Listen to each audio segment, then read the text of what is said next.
Repeated moments in order to build up this kind of, I hate the word energy, but let's go with it, to build up this kind of energy, to build up this kind of power, so that it does become, as it were, sort of infused with that time. It becomes a crystallized representation of that time. And in fact, this method from Jean de Bouy that I want to talk about just very, very briefly. And I am by no stretch of the imagination expert in this practice. Involves taking elemental representations of three planetary powers.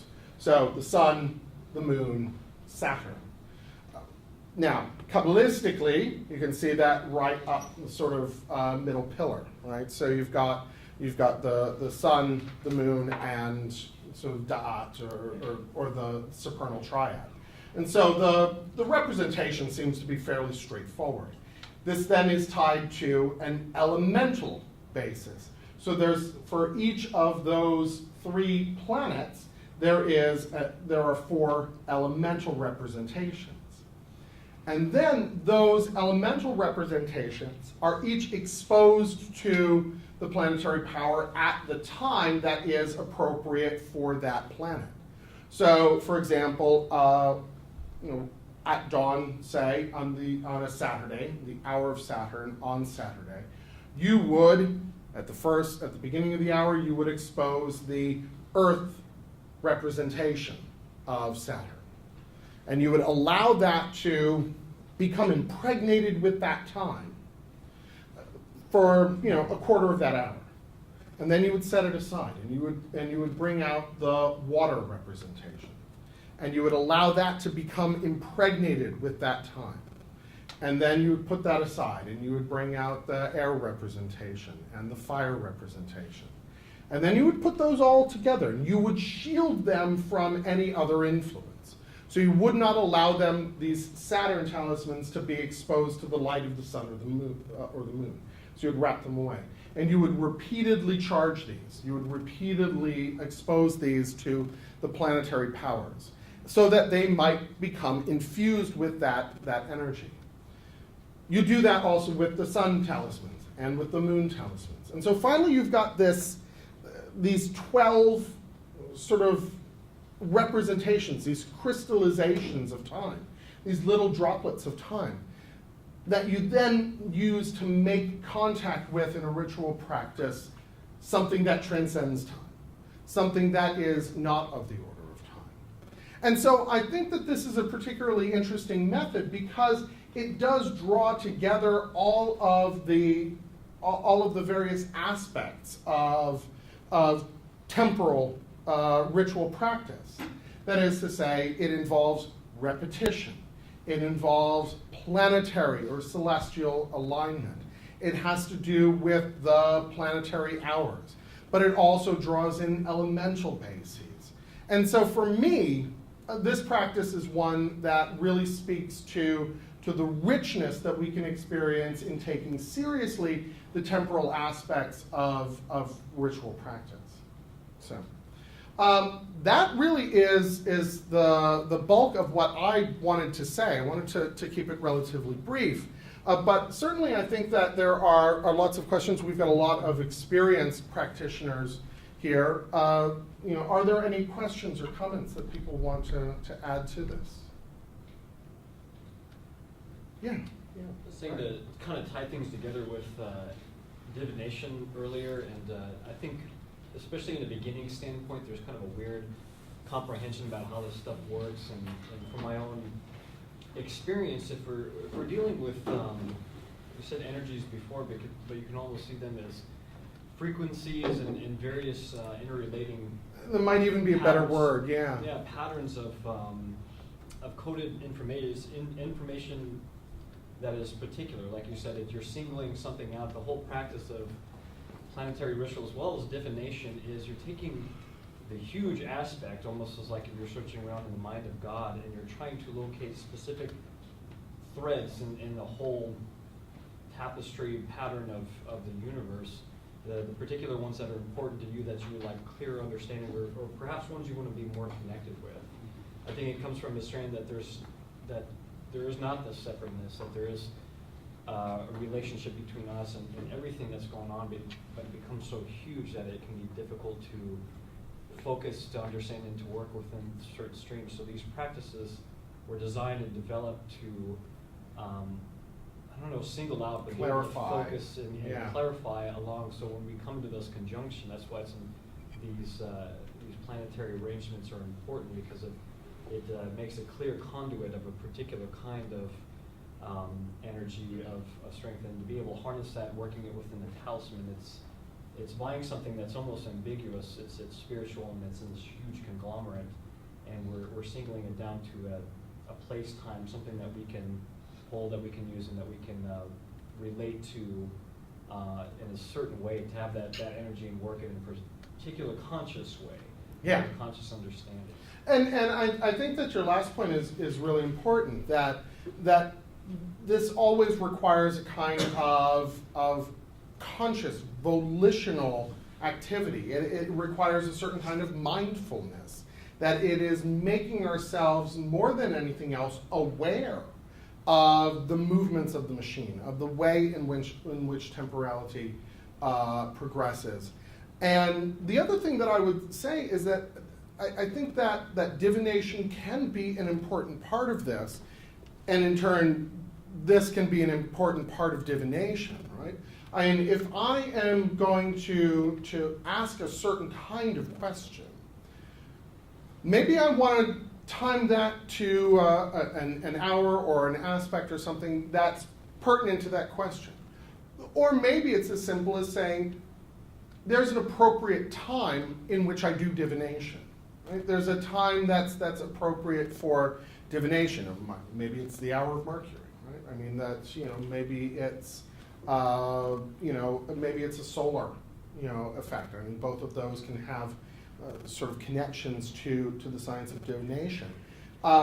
So depending on how we see that, I mean, we can certainly incorporate these things into it. So you've kind of been dancing around the hermetic correspondences, but you haven't really explained what those are, specifically why they're important for what we're talking about. So you're mentioning planetary hours and the elements and things. The Sun-Venus talisman as a specific example. So what is important about that particular conjunction? I think that, as I said, there are a couple of different ways that one can read that. Right? I mean, they can have different kinds of meaning. For me, most magical practices, most spiritual practices, have to do with drawing together things that are overtly opposite and synthesizing them. I mean, maybe I'm just a Hegelian at heart, and that's the long and short of it. But it's about taking these oppositions and seeing the synthesis that emerges from them, seeing the unity that appears out of duality. So the Sun and Venus are a wonderful example of that. You've got the feminine Venusian, receptive, to draw all kinds of stereotypes, but you've got that kind of energy that is unified with and fused with this solar power, this overt, this active energy. And so, much more so than maybe certain other kinds of aspects, this speaks to the most essential principle of spiritual activity as far as I'm concerned. So for me, the Sol Venus is very, very important. Now, at the same time, maybe you say, well, I really want to get healthy because I'm starting to, get a little, fat and slovenly and things like that. So maybe I'm going to do something when Mars is conjunct Saturn, right? The dangerous conjunction to work with, I think, especially if you're just worried about getting a little more exercise. But you can combine these kinds of energies in order to make real manifest changes in your experience of the world. And where are you getting those, I mean, for people who aren't familiar with the process, where are you getting those associations? For me, they're primarily Kabbalistic. I mean, these are primarily, and I mean, you can go to Agrippa and get, tables of correspondences until you're blue in the face. That is, Agrippa's 3 books of occult philosophy are a standard compendium of these kinds of correspondences. And much of that simply comes from practice, from familiarity, from working with these over and over and over again, from a kind of habituation, to the point where I think for many of us, I gloss over it because it's of course, right? Naturally the sun is about this kind of vital energy. That's a blinker on my part, right? Because I can't necessarily assume that people are as familiar with that as some of the people here are. So, Scott, did you have something? Yes. In the working of Abramelin, they talk about ignoring the planetary hour. Yeah, it's very, very specific about that. And how do you think that relates as a practice? I mean, that's a very deliberate practice to access something that's beyond temporality again. I think what it does, and I hadn't thought of that, that's a very, very interesting point. I think that the reason that statement is there, and I'm going to go out on a limb and I might be just completely wrong, so take this with great big bags of salt. I think that what it's doing is it is developing its own temporal structure. Because it is a very temporalized practice. It is specific periods of time that you spend doing specific things. What it's saying is, don't conflate the two, right? Don't mix that system into this system because it's just going to throw you off. Instead, don't worry about that. Use this system. That's going to be sufficient to temporalize your activities and allow you to have this contact with eternity. That's off the cuff, where That makes sense. your mileage may vary with that one. So, Joe? How do you feel about localized timing? Like, instead of thinking planetary or anything, like in Pennsylvania we have onion snow. Mhm. And that means something specifically, and people do things specifically, and there's a certain, for lack of a better word, energy that generates from everybody around when onion snow comes in. Yeah, I think that's no different from sort of paying attention to the genius loci. Right? Yeah. You have to pay attention to where you are. And in fact, a lot of the sort of timing stuff that we've been talking about is highly localized. The planetary hours are completely dependent on your location because they have to do with when the sun rises and sets. And so when it's the hour of Mercury here, well, it's the hour of Saturn someplace else. Mm-hmm. So those are very, very localized. So it seems to me to be completely consonant with this kind of thinking to say that there are, think about a harvest festival. St. Patrick's Day. St. Patrick's Day. Yeah. That And these kinds of local observances take on meaning that maybe is just unique to that place, but in some sense becomes more powerful because of that localization. I have no problem. And there's that. an argument that can be made, and it has been made, in fact, that we as individual human beings are a kind of temporal talisman based on our birth chart. That in a Gnostic, a certain way of thinking about astrology. Yeah. Sort of depends on that. And what Alan Salmi talked about last year at Conclave was that the path that the soul takes through the planet before being incarnated here on Earth, and the Gnostics had a certain understanding of that that's pretty similar as well. So you can really think about the time and place of your birth as a concentration of that. Yeah, and that's an absolutely unique. It's a unique moment. Right? Tim, did you have something? Yeah, well, I was just going to say something from an alchemical standpoint that I think is somewhat relevant to point out, and that is one of the really great experiments that can be done in alchemy is you can collect an herb that's said to be ruled by a particular planet, and you can digest it. So you put it in a liquid menstruum, and then you heat it.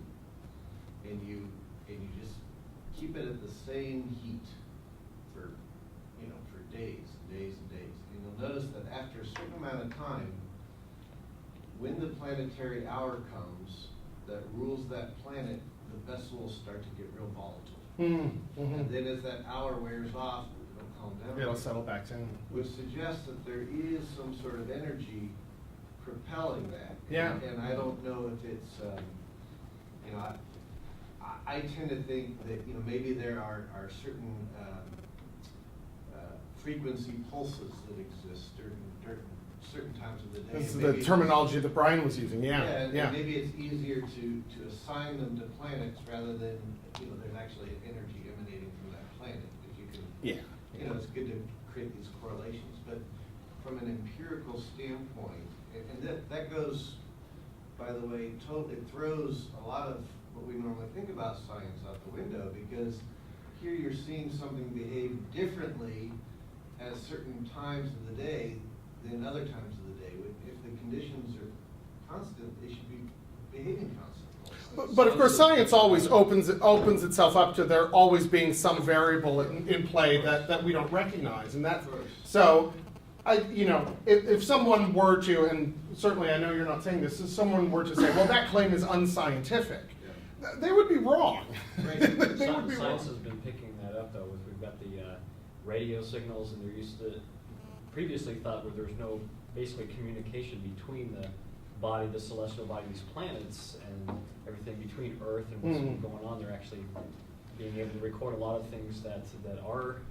I've got to say I've always been suspicious of this thing that somehow this planet is somehow having some sort of direct impact. I can't dismiss it out of hand, right? There's just too much we don't know.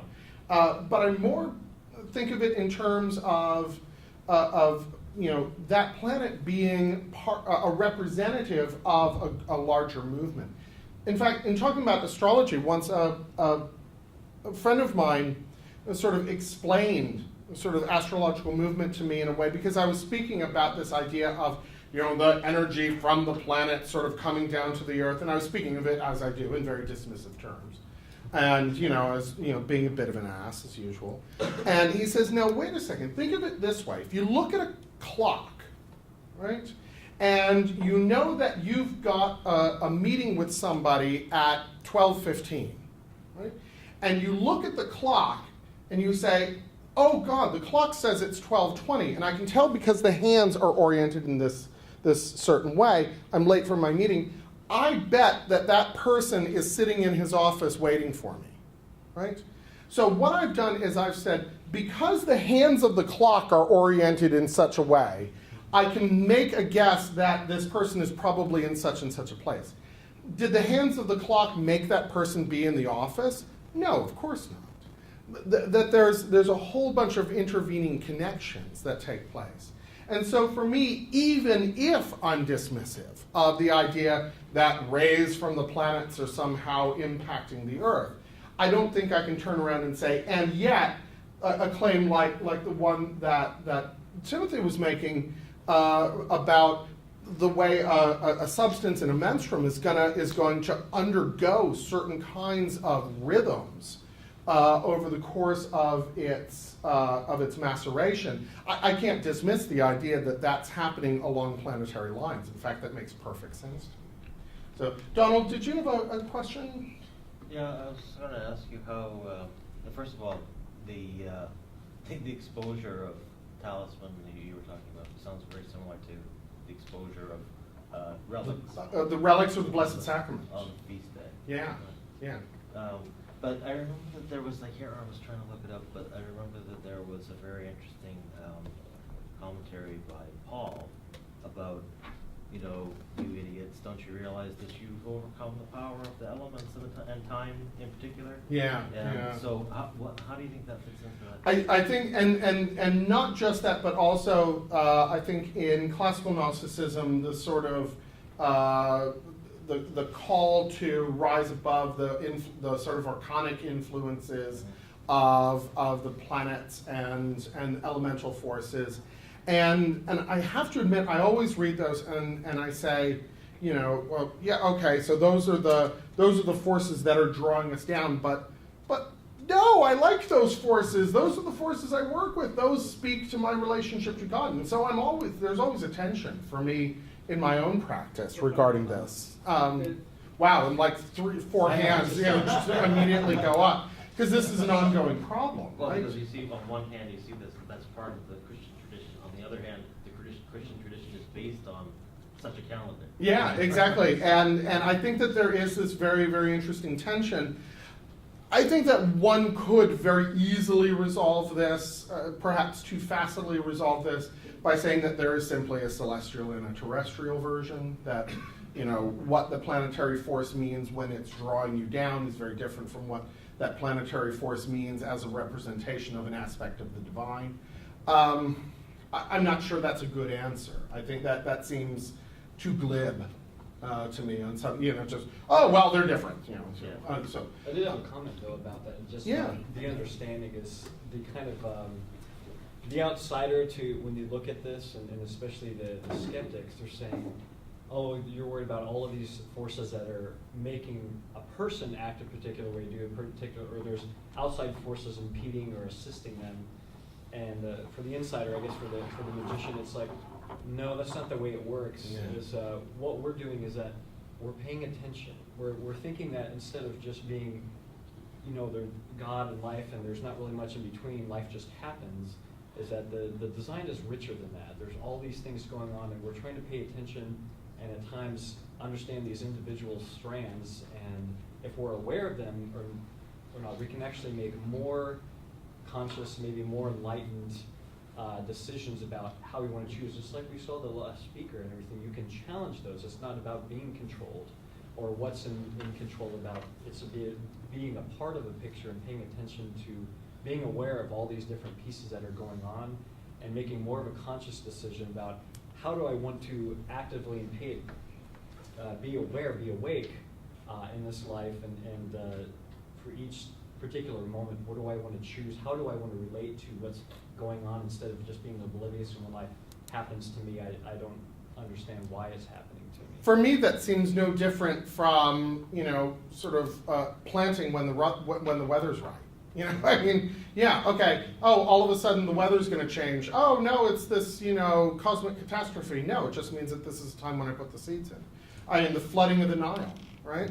Mm-hmm. Oh my God, the Nile's flooding. Oh, we're all going to be washed away. No, that's the time when the silt gets left behind that makes our fields rich, right? Knowledge. Yeah, understanding how those cycles work allows us to operate within them. I was just to say, actually, 2 quick comments. One in response to Brian. I think there's a lot of things when you look at anything. Now you have the popularization of Buddhism, which is pretty much watered down and garbled in the West.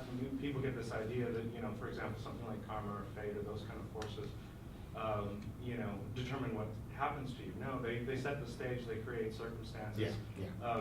Your responses are entirely your own. How you respond to them is what matters. Well, that was their karma. Well, that's crap. Yeah, that's so nonsense. So you have something that sets the stage. The other thing I was going to say about influences and whether or not they make an impact or not, I can't remember which initiative it was, but if you go back through the correspondences between members during the original iteration of the Golden Dawn, you have one gentleman who said whether or not the secret chiefs exist as secondary, the universe behaves as if they do. Yeah. And Crowley has a comment on that. He says, in this text will be discussed, gods, demons, and angels, which may or may not exist. The other thing is that when you look at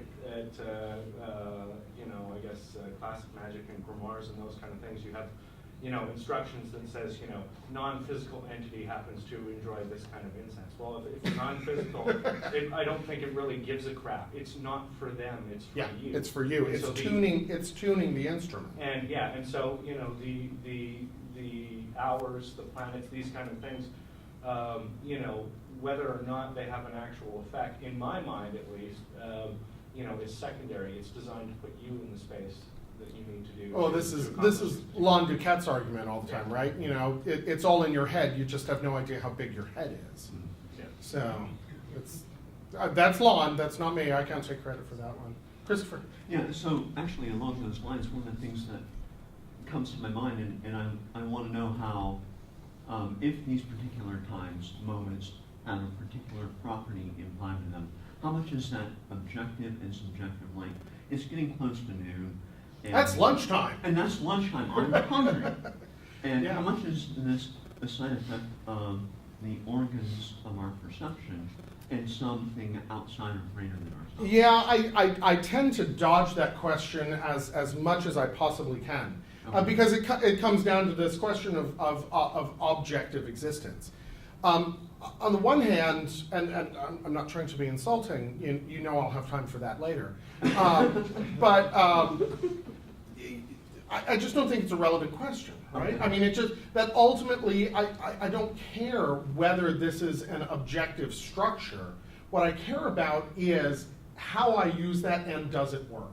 Temple And- East. I'm sorry, what? Temple East. Temple East, yeah, perfect sort of geographic example. I can't orient my temple to the east, so I say, well, that's east, right? And for the purposes of what I'm doing, it works. And so my tendency, I mean, if you were to put a gun to my head and march me out to the end of the limb to, wonderfully mixed metaphors,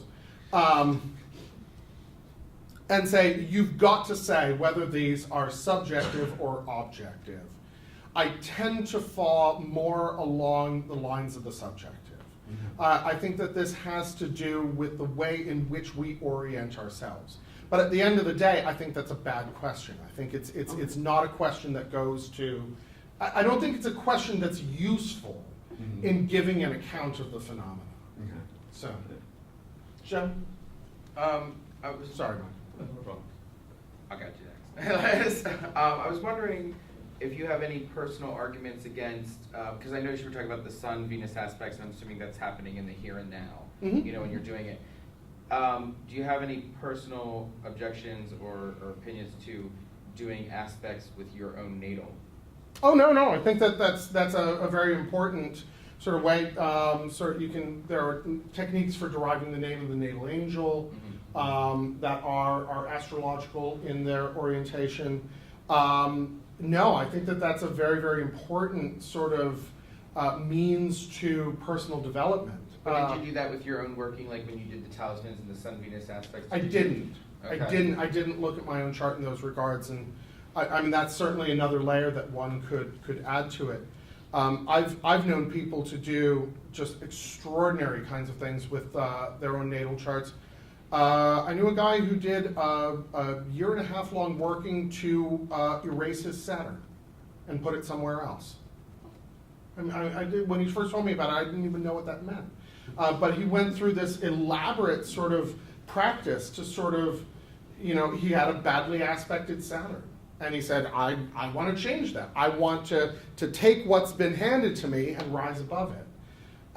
Whether that's efficacious or not, I don't know. But certainly it was a well thought out and a very disciplined practice, to be sure.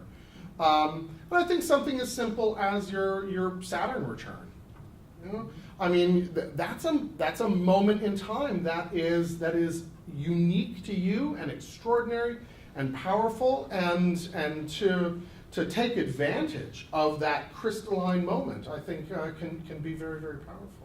Michael, the blood is draining out of your hand. You've had enough. Actually, going back to Donald's comment on Paul, I find it unique that in Gnostic literature, the only other time that we really see a admonition against astrology and this kind of timing work is in the excerpts of Theodotus. Except at the same time, we do know that the Gnostics were very, very particularly, maybe even hypersensitive of time. Yeah. One of the things I found really interesting in Deconics, was it practicing Gnosis, is the discourse on the Ophite liturgies, especially how they would basically develop a proto-liturgy of the hours to ascend through the spheres at a particular time. I have to simply plead ignorance here. I mean, I can't speak. Obviously, I have a very well-regarded. It would be presumptuous of me to call him a colleague at scholarly conferences, and people would ask these wonderful questions, and his answer would always be the same. Well, I'd like to hear you say more about that. And he wasn't just dodging the question. It's that that when we ask these questions, they're obviously coming from a place of knowledge, so Well, and run with that for a to second. add on to that, you know, I find it really interesting because definitely there is a theme in Gnosticism of a battle against fatalism, but that does not mean that we can't use the astrological stuff as No. possibly a springboard. And I think that's, I mean, this is kind of a recurring theme now, is you know, the stars, the cycles, you know, fate, you know, the temporal constructs, they give us material. Then the question is, what do we do with that? Do we surrender to it?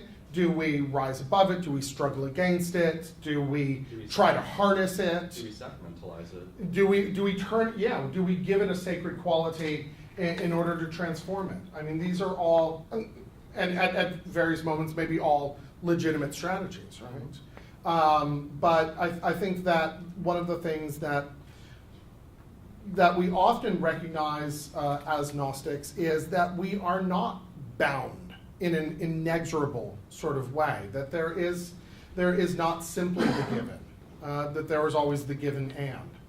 So I think that's absolutely right. Something.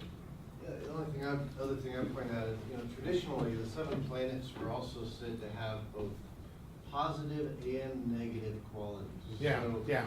So, you know, whereas Saturn may be on its negative aspect totally geared towards pure materialism, on its positive aspect it is related to stability. And that, you know, within even traditional church structure, there has been, you know, there's a reason why there are 7 virtues, you know, the 4 cardinal and the 3 heavenly, and then there's also 7 deadly sins.